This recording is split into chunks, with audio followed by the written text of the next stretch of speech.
সুব্রত ভাইপো অ্যারেস্ট হওয়ার পর পিসির কপালেও বড় দুঃখ আমি দেখতে পাচ্ছি, কি বলবেন?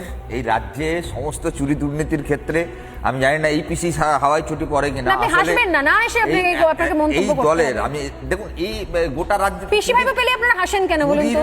রোল মডেলের এইটাই তো চেহারা, সাদা শাড়ি হাওয়াই চটি, তার আড়ালে চুরি করবে ভাই ভাইপোরা, মাল কামাবে কোটি কোটি। এই পিসি ভাইপোর গল্প গোটা তৃণমূল কংগ্রেসের অভ্যন্তরে আপনি যদি দেখেন এটা একটা দুর্নীতির রূপক চেহারা মাত্র। জীবন কৃষ্ণ সাহার মোবাইল নিয়ে এত রঙ্গরস আজকে সারাদিন সোশ্যাল মিডিয়ায় ছড়িয়ে বেরিয়েছে, বারে বারে সোশ্যাল মিডিয়া মোবাইল খুললেই আজকে ফেসবুকে বারে বারে এই লেখাটা আসছে, জীবন তোমার কিসের ভয়, মোবাইল দিতে এত কেন ভয় পাও?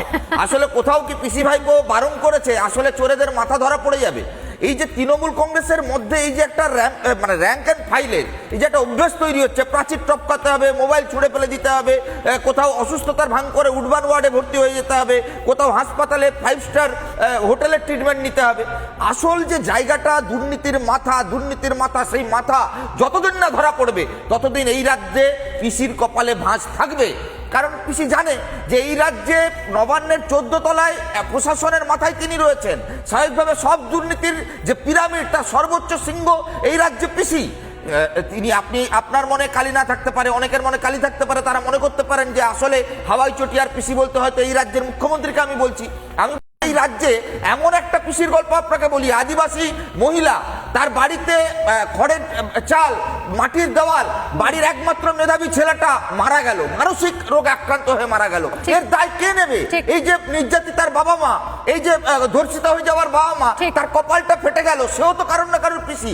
আমি বলছি গোটা রাজ্য জুড়ে এই দুর্নীতির পিসি ভাইপোর সিন্ডিকেটের বলি বাঙালিরা হয়নি তো অবাঙালিরা হয়েছে। 11 সালে ক্ষমতায় এলেন মমতা বন্দ্যোপাধ্যায়, সবার প্রথম যাকে রাজ্যসভায় পাঠিয়েছিলেন তার নাম কেডি সিং, ঝাড়খণ্ডে কোল মাফিয়ার 1 নম্বর অভিযুক্ত ব্যক্তি ছিলেন। সেদিনই তো প্রমাণিত হয়ে গেছিল, মমতা বন্দ্যোপাধ্যায় জোর গলায় বলেছিলেন যে কলকাতা পুরসভায় 90% অবাঙালিদের আমি এখানে কাজে ঢুকিয়েছি বা কাজ করতে দিই, আমি তো বাঙালি প্রেমী নই। তাহলে মমতা বন্দ্যোপাধ্যায় নিজে যখন এই দায়ভার নেন, আজকে হঠাৎ ভোটের 1 বছর আগে কেন বাংলার সেন্টিমেন্ট, বাঙালির নজরটা ঘোরাতে হতো, দুর্নীতি থেকে, চুরি দুর্নীতি থেকে নজরগুলোকে ঘুরিয়ে দিতে হবে। চুরি দুর্নীতি, ভোট ব্যাংক, অনুপ্রবেশ থেকে নজর ঘোরাও, অন্য একটা ইস্যুকে নিয়ে এসো। আমি আসছি সৈকত, আমি বলছি বাঙালি অস্মিতা নিয়ে কার্ড খেলতে হচ্ছে মমতা বন্দ্যোপাধ্যায়কে। কারণ মমতা বন্দ্যোপাধ্যায় গঙ্গার ওপার আর এপার মিলিয়ে 13টা পৌরসভার চেয়ারম্যান একজন বাঙালি কাউকে করতে পারেননি। মমতা বন্দ্যোপাধ্যায়কে এই কার্ড খেলতে হয়, কারণ এই রাজ্যের দুর্নীতির যত মাথা তারা কেউ এই রাজ্যের বাসিন্দা নয়, রাজ্যের বাইরের বাসিন্দা। আন্তর্জাতিক সীমান্তের যোগাযোগ, বারে বারে যখন দুর্নীতি, শাহজাহান বলুন, গরু পাচার বলুন, কয়লা পাচার বলুন, এরা প্রত্যেকে তো ইন্টারন্যাশনাল ক্রিমিনাল গ্যাংয়ের সঙ্গে যুক্ত। আমি শেষ করবো যে কথা বলে, তৃণমূল কংগ্রেস করলে এই জীবন কৃষ্ণ সাহা হতে হবে।